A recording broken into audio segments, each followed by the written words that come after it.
Streaming from Oklahoma's own digital studio, this is TU Football Update, brought to you by Brahms. Here's Jeremie Poplin. Well, hey, podcasting people. What's going on? It's another edition of Inside University of Tulsa, TU Athletics, TU Football. Everything covered right here on Oklahoma's own sports YouTube page. We want you to like and subscribe all of this great content because our good friends at Brahms are counting on you to like and subscribe. Not only that, so am I, so is my boss, so is everyone that's putting all the effort into this. And plus, by the way, it's pretty cool. Got all your options right there. If you're a TU fan, you got your TU channel. If you're an Oklahoma State fan, you got Oklahoma State. And for the OU fans, I don't know if any of you are actually watching this, but if you are, hey, you got your own channel as well. Right there, Oklahoma's own sports on YouTube. Like and subscribe. If you didn't hear me, like and subscribe. One more time, like and subscribe with our friends from Griffin Media. And again, shouts out to Brahms. Delicious Brahms. Stop and get you a nice little coffee there in the morning. Maybe a little sausage biscuit. And don't forget about that pistachio ice cream on the way home. No. Absolutely one of my favorites. Don't you say no, Deion Imade. You don't know anything about ice cream. What's your favorite Brahms go-to when you go? First of all, you got to get the waffled cone, double dip, and you got to get the cookie dough on the bottom and the green sherbet on the top. Yeah, that's how I do. Wait a minute. Yeah. That's the most random combination I've ever heard. Like Brahms will do that for you? Hey man, when a boy like me walks into the building, they give you what you want. That's how Brahms does it now. They take care of your boy. Something tells me that if anybody walk in and tell Brahms that, Brahms has got you, and they'll definitely take care of you. That is a wild combination, my friend. No, just give me the basics. I've realized I'm in my old man phase for a number of things. One, I was walking around today, Deion, didn't even know Southside the Realist was playing from my phone in my pocket. I'm like, where's that noise coming from? So that's one sign that I'm getting older. And the other one is like, just give me like a good pistachio ice cream and I am good to go. And good on you, Brahms, for making that my favorite flavor. All right, we're here to talk a little football because we got a game coming up on Friday night. Where are you at on Friday night college games? Are you good? Or is that reserved for high school? I'm not good, Pop. I'm not good at all. Let me reiterate this. I am not good with Thursday games. I'm fine. That's a day of the week that I can kick it with. Okay. Friday is strictly for high school football. It's literally called Friday Night Lights. It's trademarked for high school football all over the country. I'm not here for this college stuff, bro. Like, I'm just not here for it. You got a little bit of a different DNA in you though, because you're from Texas where that is sacred. I don't know if it's as sacred in this state, but there are some places in this country that play high school games on weekends, like on Saturdays. So that's always a little bit odd. But what have we learned over the years, man? ESPN and the TV networks, they're the ones that dictate everything that happens inside of the sports, where all the money comes from. So when they say, guess what? We'd like you to play on a Friday. You say, all right, tell me what time to be there. As most programs do. Only a couple have said, like, I'm not playing on Friday. The Ohio States of the world, there's like, 2-3 programs in the country that can get away with that, and that's about it if we're being honest. To be very truthfully honest, only like 3 or 4 guys can say no and then be like, all right, we understand. But, I mean, everybody else is like, you trying to get paid or not? Yeah, you trying to get this money or not? In the almighty day of the dollar, especially in collegiate athletics, that's the direction that we've been in for a while now. Okay, so this is a TU based podcast. You played at Oklahoma State, but I wanted to pick your brain on what you're seeing. And I don't know how you feel about it. I don't even know how we didn't have any conversations ahead of time on what to discuss, what not to discuss. I'll just say this. It feels like it's maybe one of the weirdest times in the history of Mike Gundy coaching at Oklahoma State that's currently happening right now in Stillwater. Am I off on that? It just feels there's a different vibe to it, man. You can almost feel it reverberating all the way here down the turnpike into Tulsa, like what's going on in Stillwater. Bro, it's so weird to be in this, kind of media landscape where all I've known is Coach Gundy can do no wrong. He's the man, he's 40, so to speak. And, since that rise, that's been my, you know, view of Oklahoma State football and, Oklahoma State in general.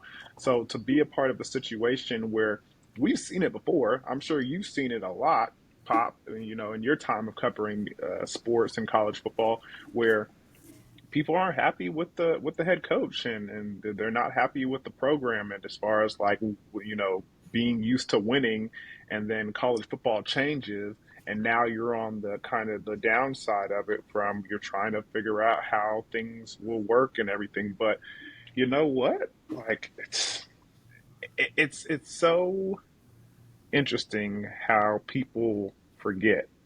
It's so interesting how we're in this culture of, I want things now. I want it now. This ain't Brahms, everybody. You can't have your food as soon as you want it, as soon as you drive through that drive-through. You got to be patient. Coach Gundy has always been an individual who figures things out and gets the best out of what Oklahoma State has to offer. I mean, they need a little bit of time to figure this thing out with the NIL and, transfer portal and all these things going on, and being in a situation where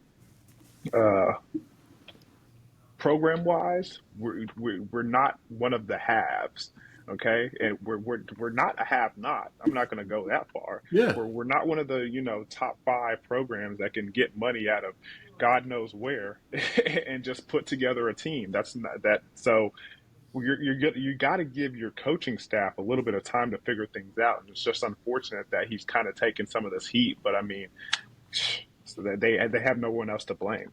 So I think there are a couple things on this, and one, I think this is a perfect situation to describe something that we've always talked about, whether that be on the radio or just in doing a different version of one of these. Yeah. Which is, there's the haves even in the Power Four and the have-nots in the Power Four. Okay, they're just, that's life. That's life. I've used this. There was a joke. I don't know how many times I've said this out loud, but there's always a joke that still makes me laugh to this day. It was a Chris Rock joke. He was like, if Bill Gates woke up with Oprah's money today, he'd jump out a window. Because it just proves like the levels that exist in this, and this is one of those examples. What Oklahoma State, in my opinion, not your opinion, anyone else, what my opinion is guilty of is that not wrapping their arms around this earlier, or making the efforts within the athletic department. And by the way, that's a very complicated situation that's happening over there, from the top down, right from what was president's office and current state, all the way through the athletic department. It's not like Mike Gundy could just go and suddenly all this money appears, right? It takes everyone being on the exact same page moving forward. And it took them a little bit longer. But to your point, now that they have, and I think they're behind on this, and this is kind of the perfect storm that's happening right now, because they waited a little bit too long. It's going to look very rough during this time if they decide to keep on this current path with this staff. That's their choice. But if you've made the decision, then you've got to ride with them a little bit, and to me, try to give them the amount of ample time to get things correct. But man, not the right place or the right time to be going to Oregon, right? It just so happened that it landed that way on the schedule. They were at the early stages of this figuring their thing out. They got all the money in the world that they could ever want or need, and just basically handed to them on a regular basis, and also one of the highest paid rosters in all of college football. Now, you don't want that score to look like that, to me, to get completely away from you, but I could see where it snowballed, and it snowballed quickly because, again, wrong place, wrong time to be playing that game, to me. Literally, Pop, and me and you haven't talked about this yet, and this is kind of a platform where I can freely express. I literally understood and again, I don't want to be in this camp because I'm a former college athlete. I'm a former, football player, and I would have loved to be, a part of the NIL age and day. You know what I'm saying? I would have loved to, use my name and likeness to maybe benefit myself and my family going into the future. Would have been fun to open up that little app and see the little deposit on there, huh? Would have been a lot of fun. Nice. Would have been sweet. Would have been Wait a minute. This comes every month at the same time? Every month? For really? me? For me, it would have been really nice. But I fully understood the gripe of the individuals who were somewhat against NIL and stating that it would kind of ruin college football. Okay. I understood it from a different perspective and what they were saying, because if you looked on that field, it was two different teams playing in two different leagues just because of the bank account. The athletes were just immensely different just because financially what Oregon could afford and what Oklahoma State could afford. And you saw it playing, like walking off the bus, you saw the difference between the teams. And Coach, I think wisely, Coach Gundy was trying to prepare the kind of the country and the Oklahoma State fan base for that before the game, and people in Oregon took it the wrong way. And kind of tried to use it to motivate their players, and it was kind of cheap, but it worked because all that stuff always works when you're going up against a team. That's Lanning, right? That's Lanning, and that's who Lanning is. And he was telling the truth, and he was telling the God's honest truth. They have in their coffer and what we have in our coffer are completely different, and you kind of saw the difference. So the other thing, too, that I think goes into this, which will ultimately translate into the game with Tulsa, is do people even have an idea or understanding about how the dynamic of that offense changed from QB1 to QB2? Because I don't think they do, man. I don't think – those are two entirely different players to me. And I know that was a battle, but you could just tell in the way that the offense was being operated at the pace it was being operated with. Also, you take away the dynamic of how good that Haney was with the skill set with using his legs. Like that's gone. That's not who Zane is. So you've got that dynamic on top of playing maybe one of the toughest places in all of college football with the best roster, which gets us to Tulsa. And before we go defensively, how am I right on that? Like, how's the offense changed with going to Zane as quarterback? I think it's more of a situation where it's a balanced attack. And, man, that the ability to play with a running quarterback that is as dynamic as Hoss Haney is immensely different. Like, now, don't get me wrong, I don't think there's a drop-off in quarterback play. I think there's a drop-off on the offensive scheme. Yeah. It's kind of like we've been through this before when you're talking about Oklahoma State football, where it was a situation before, go back all the way to J.W. Wallace and in that Florida State game. He comes out versus defending national champions in Oklahoma State. In Jerry's world is competing, amongst the best, and it takes a late heroic effort from Jameis Winston to kind of get the dub versus that team. And then a couple weeks later, JW gets hurt, and then they have to pull in Dax Garman, I believe, was the quarterback for the rest of the year. And you could see the offense was totally different. Yeah, totally different. And I'm not comparing Zane Flores to Dax Garman. I'm not comparing the two at all because he is a really good quarterback, but you got to remember, this kid ain't played a football game in like two and a half years. And then he goes in, plays 3 quarters versus UT Martin. And then the next thing he has to do is face maybe one of the top 3 teams in the nation. And against that, where, the cards are kind of stacked against you. I mean, anybody's going to struggle in that atmosphere. So, and I also think it's going to take a little bit of time for Coach Doug Meacham to kind of curtail the offense to his strengths and his abilities. So I still think Flores did some good things out there when they were given and presented to him, and when he had time. The late two interceptions kind of negate that, and people are only remember those plays. But still, there's a lot of opportunity and still a lot of room to grow with him back there. Satisfy your sweet tooth with a Brahms Old-Fashioned Banana Split. Crafted with a delicious banana, split down the middle and filled with not one, but 3 scoops of Brahms premium ice cream flavors. To complete this masterpiece, all your favorite toppings are poured on each scoop to bring it all together in a perfect harmony of flavor. Treat yourself to an Old-Fashioned Banana Split at Brahms, where every spoonful leaves you wanting more. What concerns you the most about them offensively outside of the quarterback right now? Bro, I think it's all of college football. You know how it is, especially in this day and age. I mean, I think the offensive line play is going to be something that's a concern all around the country. Yeah. I remember I went to the Rotary Club before the season started, and I was up there with Toby Rowland, and he was talking about, he made that comment, and that's something that I had been thinking about all offseason. One, because Oklahoma State's been struggling from the offensive line perspective, but two, I mean, I think you're going to struggle from that aspect when you have guys coming into a program in different times and they kind of have to learn to play with each other at a short time span. So with that being the case, I mean, you can now injuries come into play and you don't know who's going to be healthy or who's not. And so then you also drop another level. So I'm kind of concerned from that aspect. Hey, we got to protect the quarterback when we already lost one. And then two, we got to run the football. And you saw, Rodney Fields Jr., he was able to, do some positive things versus Oregon. So was, Trent Howland. He was able to do some positive things as well.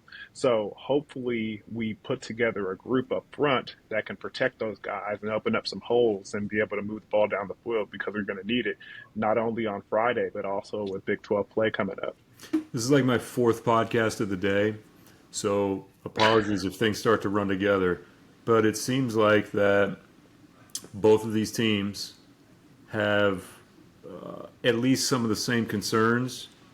You went offensive line, but in listening and being on Robert's show and talking to a few other people, they seem a tad bit worried about what the dynamic is at wide receiver too. Like who's the dude?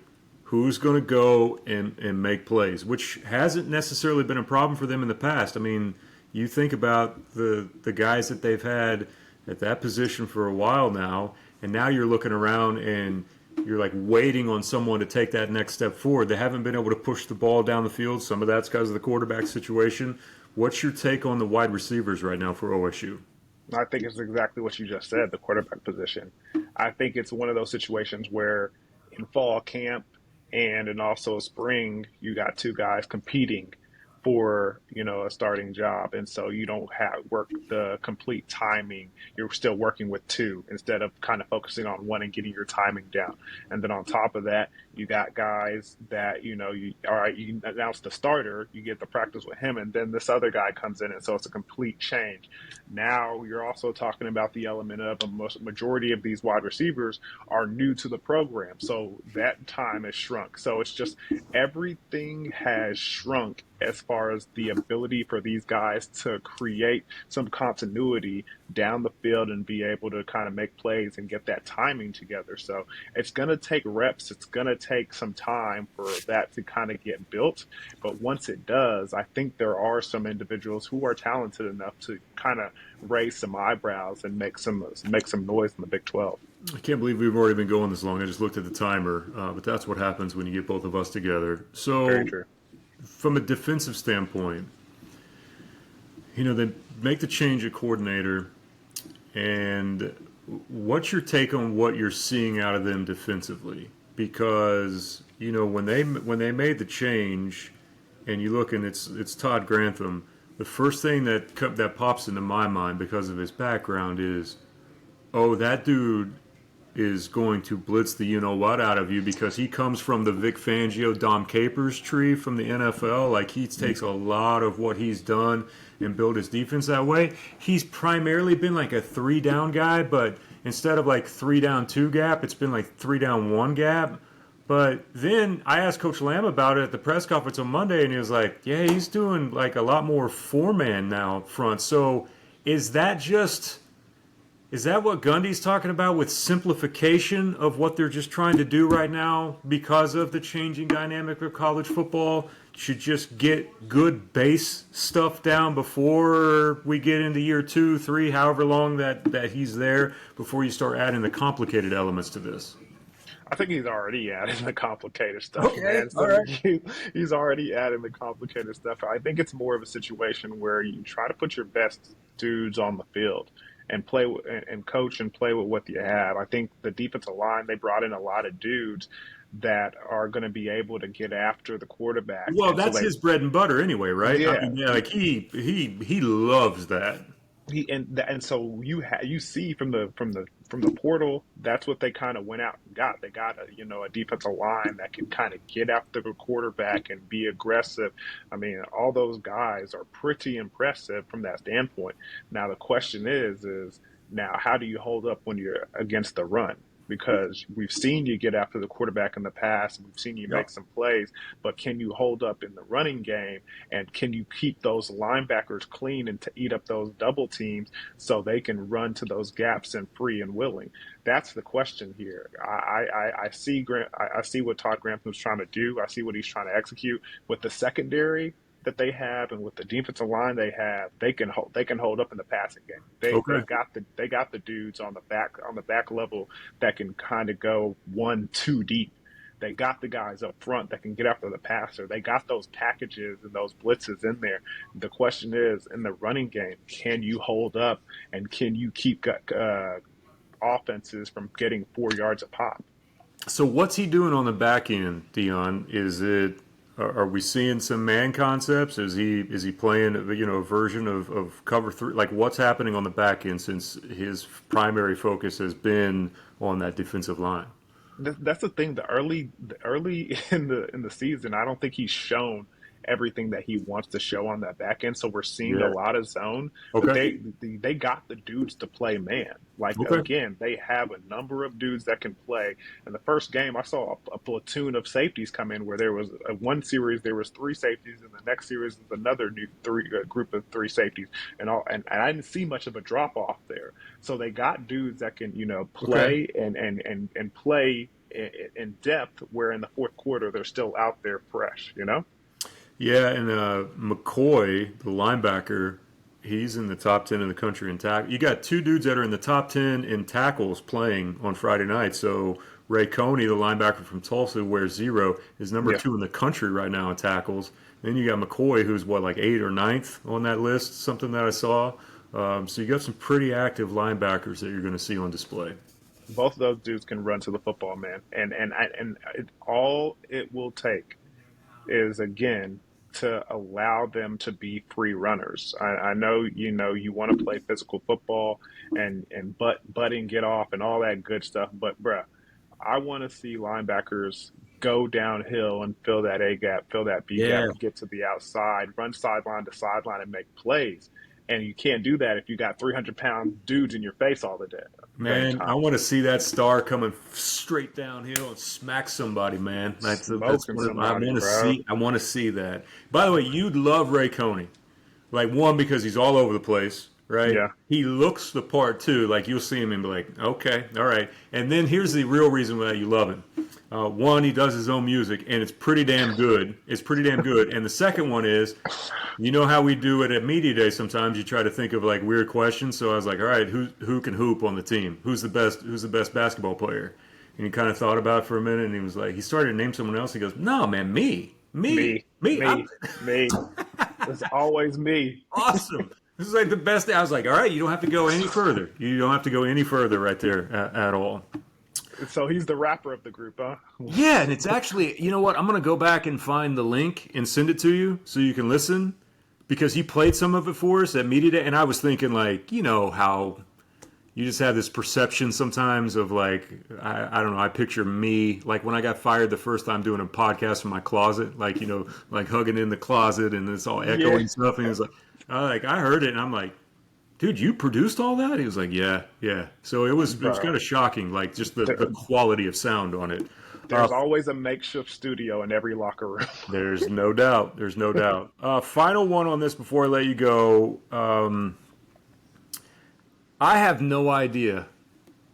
Tomorrow, we've seen bad elements from both teams. Mm-hmm. We've seen a bit of good at times. Man, I don't even know. I know Tulsa's better than what they were last year. The record may not be what they want it to be right now, but they are better. They're more disciplined. They're more sound in every area, and they have better players in a lot of different areas.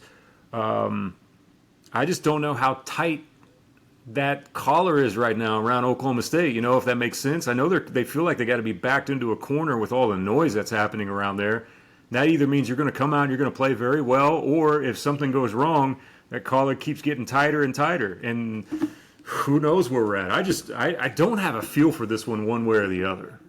I really don't, too. And I was thinking about this on a car ride from work the other day. It's like, bro, we've seen OSU play, and this is no disrespect to UT Martin, but you've seen them play a lower tier Division I team, and then you see them play the top of the top tier of Division I. So, like, what's going to happen here when you play a team like Tulsa? So it's going to be interesting. I just honestly think, and this is a cop out, and this is probably easy to say, but the team that runs the ball the best is going to come out there and get the W. You get to see Dom Richardson again. Yeah, Dom's playing well, man. Dom's playing well. Dom's a handful. How's Presley doing? He's all right, man. Like, again, it comes back to I still think that he needs to have an impact play early, right, for a confidence boost. But he's fine. They're trying to find ways to get him the ball. The Dom one, though, is one that has been somewhat of a savior. Savion Morrison, who came in from who played at Kansas and Nebraska, who played here at Edison, tore his Achilles right before the season started. And you feel awful for the guy, right? You just feel terrible. And it was non-contact. It was one of those. You're just like, man. But Dom deciding to leave New Mexico State after one semester and come back home for an opportunity here and to see what he's doing, adding to their 180-yard per game average on the ground. I forgot because, he goes to Baylor, he's kind of he's still there, but you're up next to him, you're like, that's a dude. Physically, that's a man. Size. That's a good size man. And he's in such good spirits. I told him, I go, it feels like you've lived about 5 different football lives. And he was like, man, you're telling me? He goes, I feel the same way. But he feels like, last go round for college, he's in a good place, and he's playing like it as well. So Oklahoma State fans get an opportunity to see him. I'm telling you, this is going to be Tulsa's going to come out to play, and Oklahoma State better be ready, because this is one of those situations like they used to talk about when we would go down to Texas. Texas would always talk about, man, Mac Brown, he would say, man, they always play good against us because all those boys used to grow up in Texas and want to, play for the Longhorns. And when they didn't get that call, they want to stick it to them. Well, T's the same way. I mean, Micah T's, Presley, Dom. I mean, all kinds of guys, that are over there wearing the golden blue, had an opportunity or got a shot to be Cowboys. And now they're over there being Hurricanes. So it's going to be interesting. It's going to be interesting. Man, I appreciate you. Thanks for jumping on to do this one. What's the handicap at right now? How many times you play in a week? Bro, I'm playing once a week. I'm playing at least once a week, and football season's getting in the way. Did you ever think that you would be saying that the football season would be getting in the way of your golf game? Bro, it's literally. You're like a different person. My first ever hobby. I can honestly say, football was my life. Yeah, golf is a hobby. It's an expensive one you picked. Bro, you have that East Side golf clothing line is not cheap. No, none of them are. None of them are at all. Well, I told you this in a text the other day. The 2026 is my year to make a conscious effort to be out there a lot, and I'm going to hold myself to that. So, Maybe a That's few all months, we need. but I'm gonna be out there. That's all we need. I'm gonna be out in these Gulf streets, Deion. We could take them over together, Pop. They're That's not right. gonna see us coming. That's right. One hook, one hook One into slice. one slice. You name it, man. It's gonna happen. All right, man. I really appreciate you. Thanks for joining us here, and we'll definitely check in again soon. Sounds good, Pop. Appreciate it, man. Deion Imade, who's joining us. Want to say shouts out to Brahms again for sponsoring all of our great content. Stop by on the way home, get that bag of burgers, all the great other specials that they have there, the tremendous ice cream. What was your go-to again? You gotta get that chocolate chip cookie dough and that green sherbet. With the waffle cone, right? With the waffle cone. You can't forget the waffle cone. Can't forget the waffle And me, cone. I'm easy. Just pistachio in a cup. That's all I need. 2 scoops right in a cup, little spoon, and I am good for the way home. All right, shouts out to Brahms. Thank you so much, and thank you to all of you for tuning in. Hit that like and subscribe button. Oklahoma's Own Sports on YouTube. Hit the like and subscribe, and we'll see you next time. Thank you for watching this Oklahoma's Own digital studio stream. Stay with News on 6 online and on television anytime for the latest news, weather, and sports.